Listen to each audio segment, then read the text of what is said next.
if this blind man went back to the same village, the same problem ingefanya nini? Ingempata. Bwana Yesu asifiwe sana. Amen. So Jesus led him out. Kamwambia, do not go back to that village. Look at Cain. Bible says in the book of Genesis chapter 4 verse 8, Bible says, and Cain killed Abel. But those relatives were their brothers. Those were brothers. So I want you to see that what you go through, or any challenge that you go through in life, is not coming far from home. It is not coming far from home. Your own sister can be against you. Your own father can be against you. Hallelujah to Jesus. Amen. Look at the story of Rachel. I love Rachel from the Bible. Bible says, wakati walikuwa wanatoka kwa nyumba ya Laban, the book of Genesis, I think chapter 31 somewhere. Maandiko inasema, you see, foundations sponsors delay. Bwana Yesu asifiwe sana. Amen. One thing with foundations. Foundations sponsors delay. Hallelujah to Jesus. Now, the Bible says that Laban ate goats. Alikuwa na mihungu. Sio Mungu, alikuwa na mihungu. So, one thing that I saw in the scriptures is that mtu kama Jacob alifanyia wanawake wa Laban miaka 20. There were 20 years actually. There were not 15. Wa kwanza amefanyia miaka 7. That is Leah. Wa pili amefanyia miaka 7. That is Rachel. Na the 7 other years alifanya kwa hiyo bomb kama mfanyikazi. Anaitwa sio sana. 20 years. And this man was looking for a wife. Lakini amekaa pale katika ile boma for 20 good years looking for a wife. Si unaweza fika mahali hata wewe uchukie huyo bibi. Sababu umemfanyia kazi sana, si ndio? 7 years. Wewe ndio tu kumwambia mvanu 7 years looking for a wife. Let our wife stay. Hallelujah to Jesus. Amen. Bwana Yesu asifiwe sana. Amen. But this man stayed there. But when I look behind the curtains, the problem was not about the working. The problem was because Laban was a worshipper of gods. Bwana Yesu asifiwe sana. And I love Rachel. Bible says, wakati walitoka kwa ile nyumba ya... That is why Jacob, when he was living from the house of Laban, akuambia Laban. Okay, Jacob didn't tell his father-in-law kama alikuwa anatoka. Bwana Yesu asifiwe sana. Bible says when they were living, the Rachel took the goats of his father. Rachel. Na akakalia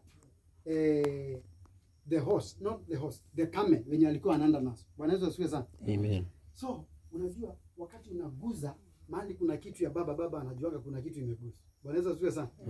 So wakati huyu msichana amechukua zile mihungu za babake.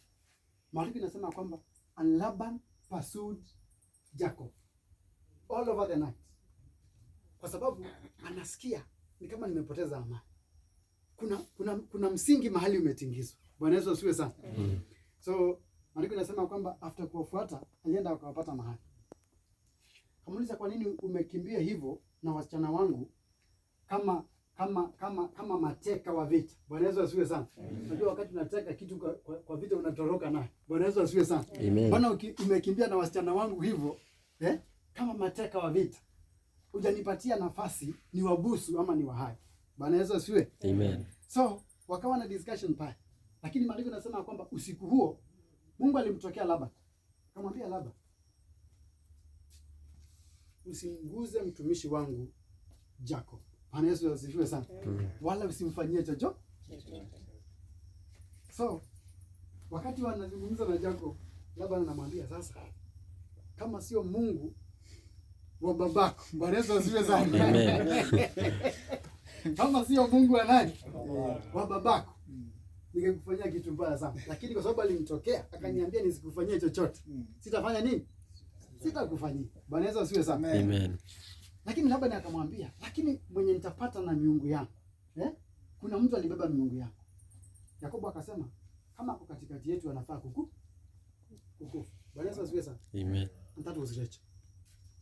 So Laban akaanza kutafuta miungu za babake. Akaanza kutafuta miungu za babake. Nani alikuwa amebeba hizi vitu zangu? So maandiko nasema wakati alikuja kwa Rachel, Rachel alimwambia, unajua niko katika period. Bwana Yesu asifiwe. Amen. Dani mai wako no bikie. Ngisa ko kilela ngamile. Mai Yesu atai. Yukilela ngamile ndo kakwato na hivi. Bwana Yesu asifiwe. Yaani siwezi nikaondokea huyu ngamia, usije ukapata nini? Na maandiko nasema alikuwa amezificha chini ya Bwana Yesu asifiwe. Amen. Hallelujah to Jesus. Amen. So huyu alikuwa amezificha, alikuwa ameziweka pale chini na akazikalia. Sasa baba amezunguka, haoni hizo Mungu. Lakini kwa sababu Yakobo alikuwa amesema mwenye atapatikana nazo atakufa. Bible says a certain time that Rachel died. Actually I remember Rachel died when he was giving birth to Benjamin. Bwana Yesu asifiwe sana. Amen. It had to happen because your father spoke. So what am I saying? That our fathers had gods. Hallelujah to Jesus. Amen. And these gods are the ones that have been controlling our moves and our directions in life. But one thing that I know, that gods respond to power. Bwana Yesu asifiwe sana. Amen. Now, if a building is not well built in the correct location, in Nairobi maybe, it responds to a force. Praise the name of the Lord. Amen. Now, there is nothing that does not respond to force. Even now, if I want these keys to sound, I will apply a certain kind of a force. Praise the name of the Lord. Amen. I will apply a certain kind of force if I want to get the tune. Hallelujah to Jesus. Amen. And that's why there's no building that can withstand the force of a bulldozer. Bwana Yesu asifiwe sana. Amen. No wonder the Bible says in the book of 1 John chapter 3 verse 8, the Bible says, and the reason that Jesus appeared was that he may destroy the works of the devil. Hallelujah. Amen. The book of, I think, 1 Samuel chapter 2 verse 10, the Bible says that God is going to break his enemies to pieces. He's going to thunder from heaven, and his enemies will be scattered. Bwana Yesu asifiwe sana. Amen. So, there is nothing that does not respond to force. That's what I came to speak today. That God is going to respond to that foundation. Hallelujah to Jesus. Amen. I said God is going to respond to that foundation. Amen. Hallelujah to Jesus. Amen. God is going to respond to that foundation. Amen. The book of John chapter 5 is another man. Is a man who was invalid for 38 years. 38 what?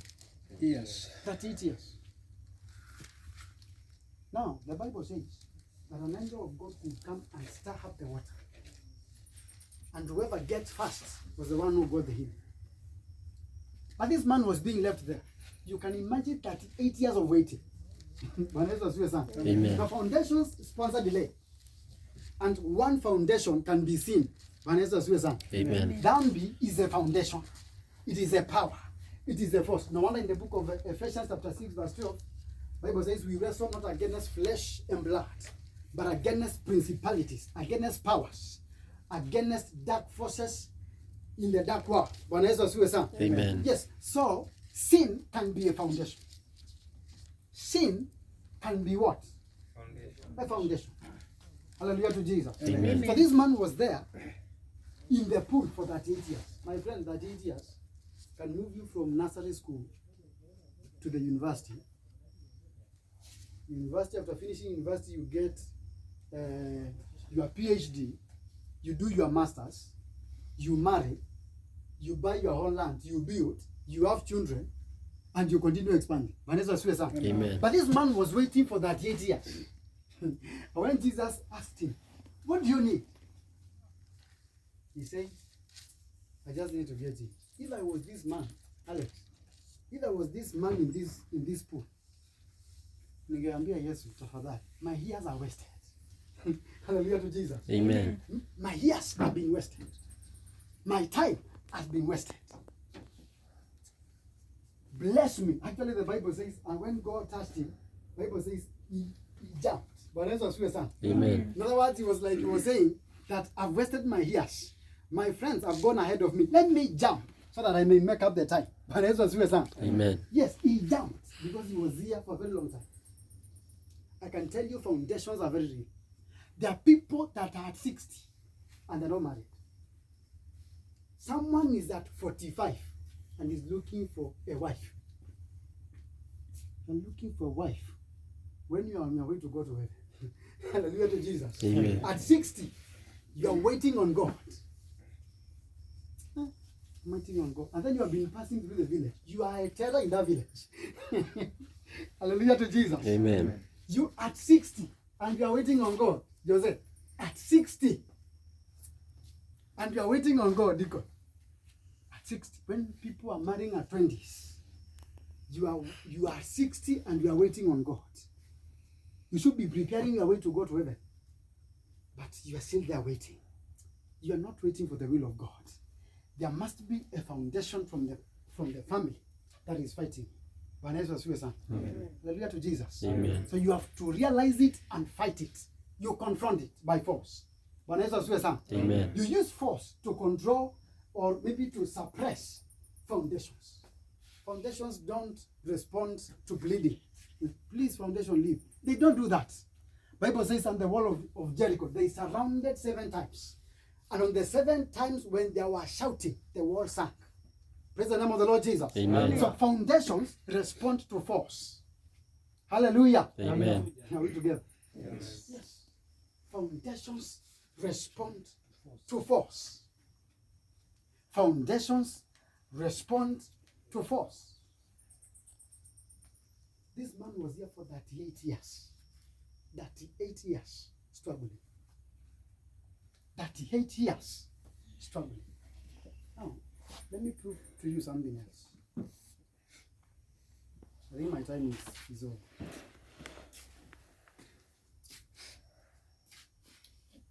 Last time we spoke about Abraham, Isaac, and Jacob, and how foundations affected those people. I told you that Isaac Ali escaped the foundation of his fathers. Amen. He escaped that foundation. Why? Because he was a man of prayer. If it was barrenness, the Bible says he prayed and God remembered his wife. He escaped in a way. The only foundation that this man did not escape was the foundation of deception. I'm a lying. That is what he did not escape. He did not engage the wisdom of God. So he did not make it to overcome this foundation. But the rest, if it is a mate, I'm just going to say the book of Genesis somewhere, that and Abraham slept with his maid Hagar, and they gave birth to Ishmael. Amen. But David, look at today. There are people that they go with their mates. You have employed a mate, and you sleep with her. It happens. It has been happening. But when Isaac saw that his father went through such kind of a thing, he said, and then he escaped that. Look at Jacob. Jacob, Bible says, Leah had a maid servant. Rachel had a maid servant. Bible says he slept with them both. Praise the name of the Lord Jesus. Amen. Now, he did not jump from it. Look at today. If a he-goat employs a mate who is a she-goat, what do you expect? It will happen. Praise the name of the Lord Jesus. Amen. Help us. Hallelujah to Jesus. Amen. It will happen. Those are foundations. These are foundations. Can I say this one? And then we close there. Hallelujah to Jesus. Amen.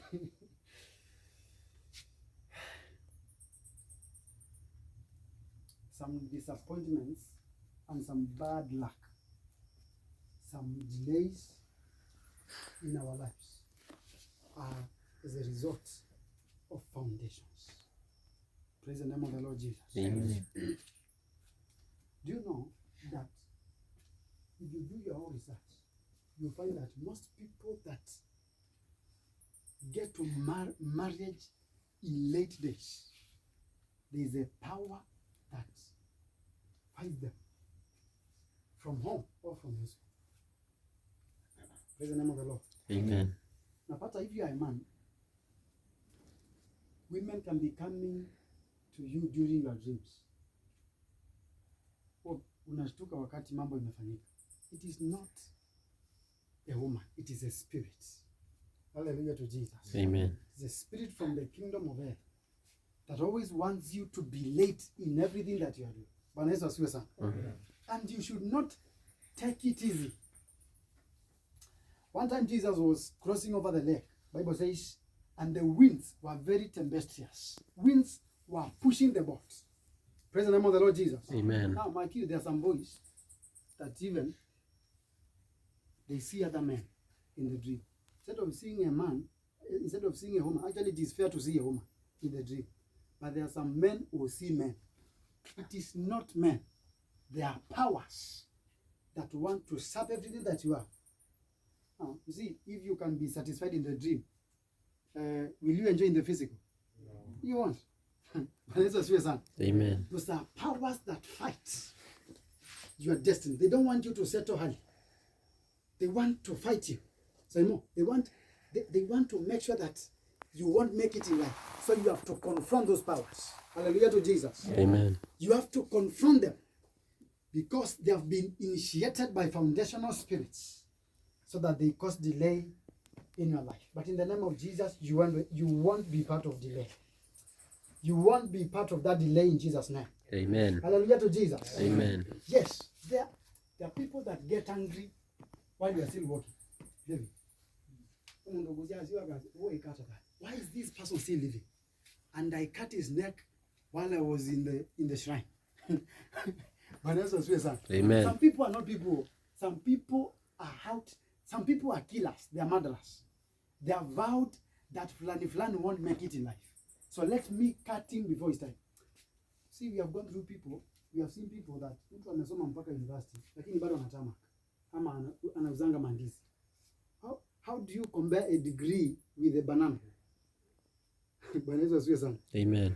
How do you compare someone who has gone to school with a hawker?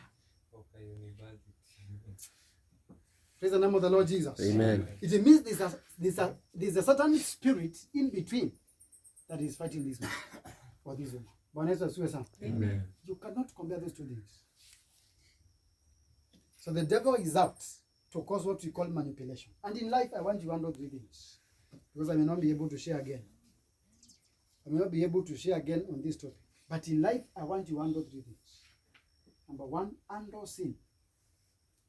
For a witch to operate, please forgive me because I have taken some time and I was to finish by Saturday. For a witch to operate, he uses a conduct. For a power to operate, even for the devil to operate on this planet, he uses a man. For God to operate on this planet, he uses a man. So a witch is always looking for a conduct. Akipata kanguo yako kidogo nani mtu wangu. He uses that one to invoke words against your life. I was hearing a story that mwanamke alikuwa anatafuta mtoto sana. It was a testimony. Tafuta mtoto mpate. Mpaka akafanya what he could have done, akachoka. So one time he met a man of God and the man of God prayed for this woman. Wakati alimwombea, Unajua unafikanga mahali hata ukiombewa uamini kama itafanyika. So when he was prayed upon, akiwa pale nyumbani, unajua actually huyo alikuwa ni mzungu. Unajua wazungu most of the time hawanangi maisha kama, they have got no pressure for life. Wanaweza sio sana. It's okay, it's fine. Take it easy. Nothing wrong, take it easy. How can you take it easy when you are 50 and you don't have a child? No problem. Take it easy. At 50, take it easy. So when he was prayed upon, akiwa pale nyumbani, alisikia tu kutafuta mamake, ajue mamake yako wapi. So akitafuta mamake, kuangalia nje mahali kuna kwa na dustbin. Unajua wakati anatumia pad anaenda anarusha pad. So akiangalia kwa ile dustbin kuangalia vipi yangu muita kuangalia, he found the mother taking the blood from that part. Yeah? You come on. Now get it. Stand up quickly. Stand up quickly. Simama. Bwana Yesu asifiwe sana. Amen. Bwana Yesu asifiwe sana. Amen. A mother was taking that blood. And that was the problem that woman. He has never gotten a child because our mother, as it is like, is the one connected in taking the children, the baby of this womb. Amen. That's why Jesus came to bring a sword to separate a mother, even to his daughter. Amen. When it comes to Christianity, we mean business. You have to say enough is enough. I have to live for God. The moment you make that decision, get ready to be fought because the hell is aware that you have made the decision. Amen. That is why we are going through what you are going through. Because the hell is aware that these people are seeking God. So the hell has to bring all kind of chaos, all kind of sicknesses, all kind of attacks. Because the hell will never want you to make it in life. So may God help us. May God continue to use us to his own glory. Bwana Yesu asifiwe sana. Amen. Msisahau sana matoleo. Bwana Yesu asifiwe sana. Amen. We give every Sundays. It is biblical to give. Najua tumelemewa sana katika mtu wa media unaweza zima